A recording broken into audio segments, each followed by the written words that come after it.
Je vais vous lire l'appel unitaire du collectif en Côte d'Or pour une paix juste et durable entre Palestiniens et Israéliens. Et ça sera suivi de 3 prises de parole d'organisations, d'associations, la Ligue des droits de l'homme, l'UMRAP, mouvement contre le racisme et pour l'amitié entre les peuples, et le mouvement de la paix. Voici notre texte. Halte au massacre à Gaza. La France doit exiger un cessez-le-feu immédiat. L'armée israélienne soumet la bande de Gaza à des bombardements d'une violence inouïe, faisant des milliers de victimes, et à un blocus total qui prive la population d'eau, de nourriture, de médicaments. Les hôpitaux, lorsqu'ils fonctionnent, opèrent aujourd'hui sans anesthésie. En Cisjordanie occupée, la population palestinienne est soumise à la violence redoublée de l'armée et des colons, ainsi qu'à un bouclage du territoire.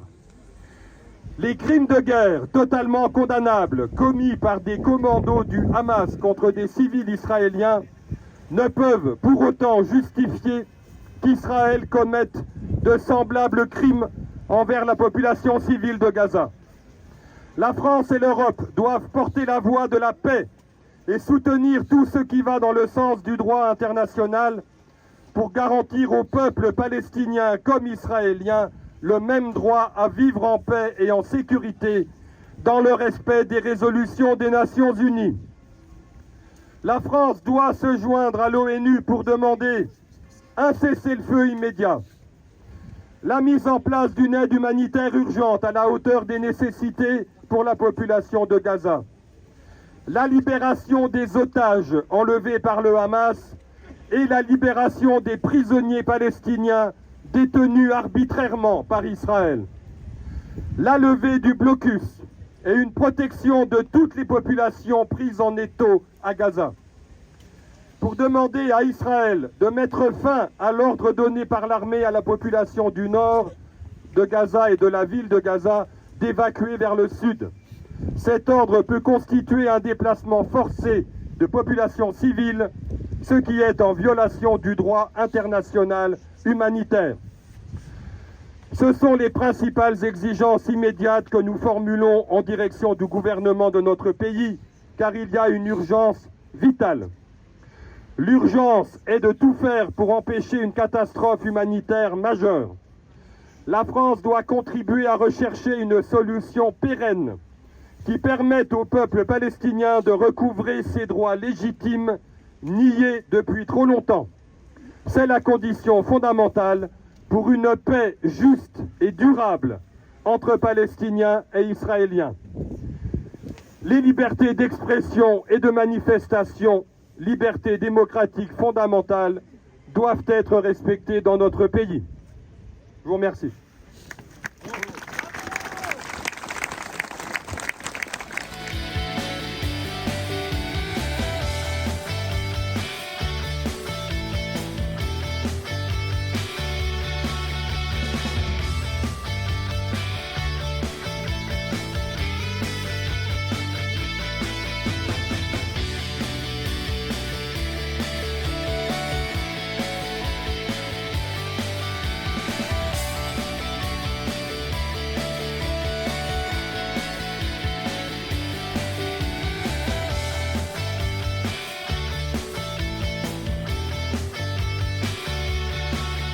Bonjour à toutes et à tous. Je prends la parole ici, tout le monde m'entend, au nom du mouvement de la paix. J'y associerai quelques petites réflexions personnelles à mon titre de chercheur, d'enseignant-chercheur à l'Université de Bourgogne qui travaille sur cette région depuis une dizaine d'années. En tous les cas, pour nous, mouvement de la paix, les risques d'une escalade meurtrière dans cette région sont réels et doivent être jugulés par une déferlante dans toute la France, mais aussi dans le monde entier. Je rappelle qu'aujourd'hui, ce 4 novembre, il y a plus de 50 rassemblements en France et des centaines dans le monde entier, notamment à Londres et dans d'autres grandes capitales du monde.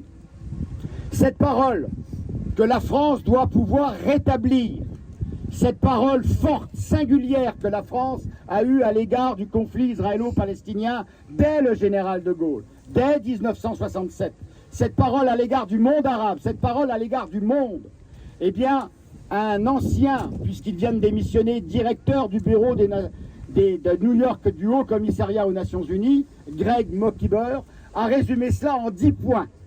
Et je pense que le gouvernement français pourrait, quand je dis je pense, je parle du mouvement de la paix, pourrait s'en approprier les grandes lignes. Et c'est ce que je vous propose de faire aujourd'hui.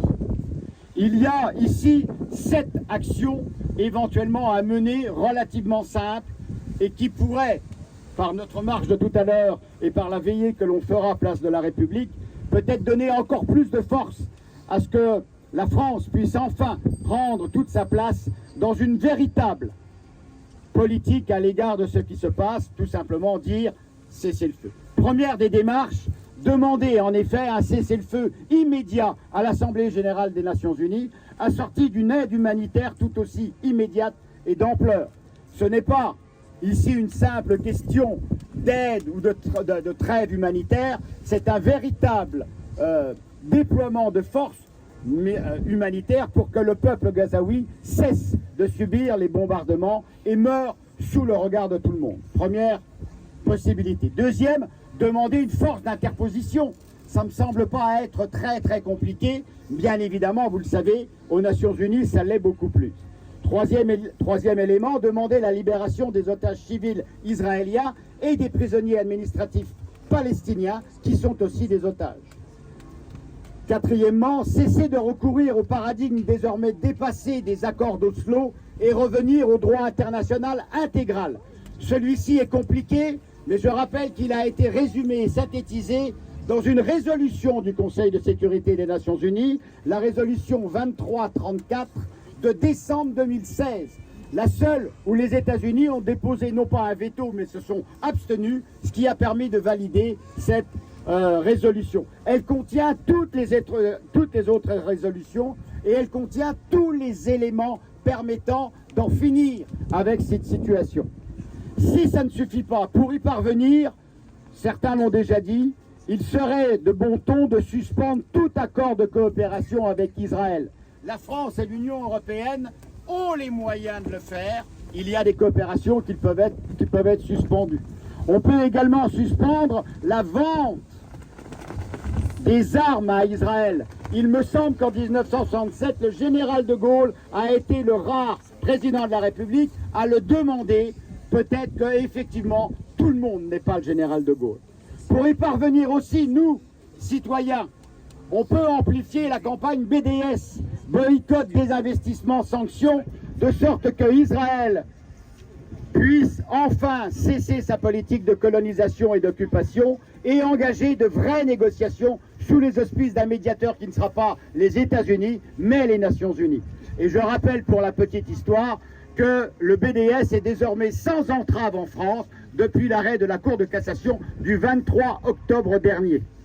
On peut aussi demander l'application du droit au retour des réfugiés palestiniens et ou leur octroyer des compensations comme cela est prévu par le droit international. Or, cette question n'est jamais débattue et je pense qu'on peut, nous, citoyens, s'en prévaloir. Enfin, c'est presque un peu utopique, mais j'aime bien aussi un peu l'utopie. Il me semble, et le mouvement de la paix avec moi, qu'il pourrait être possible d'engager une procédure vérité et justice, sorte de justice transitionnelle, en utilisant pleinement les enquêtes qui ont été menées par les Nations Unies, par la Cour pénale internationale, afin de documenter la vérité et donc l'histoire, garantir la responsabilité de tous les criminels, de sorte que la justice pour toutes les victimes soit établie. J'en termine. Devant ce massacre à grande échelle, sous les yeux du monde entier, nous ne pouvons plus nous taire et on ne peut pas nous faire taire. Il n'est plus possible de dire « je ne sais pas », car nous avons une responsabilité politique essentielle qui articule notre humanité partagée à notre profond désir de paix et de justice pour dire « stop à la guerre, halte au massacre à Gaza ». Il est encore temps pour éviter l'irréversible, pour éviter qu'un génocide se déroule sous nos yeux. C'est notre force commune et notre humanité en solidarité c'est de notre force commune et de notre humanité en solidarité que peuvent venir les lumières de l'espoir pour les Palestiniens et tous les peuples. Je vous remercie. Bravo.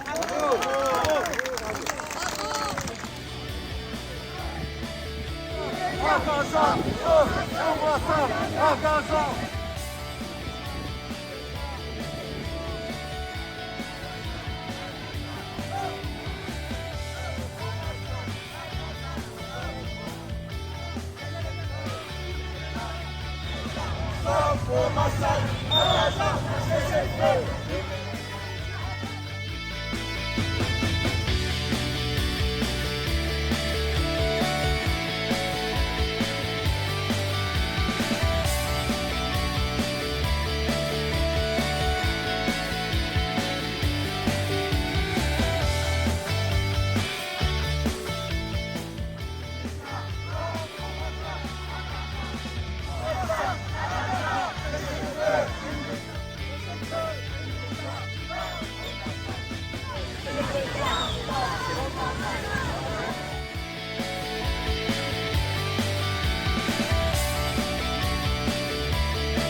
Silence.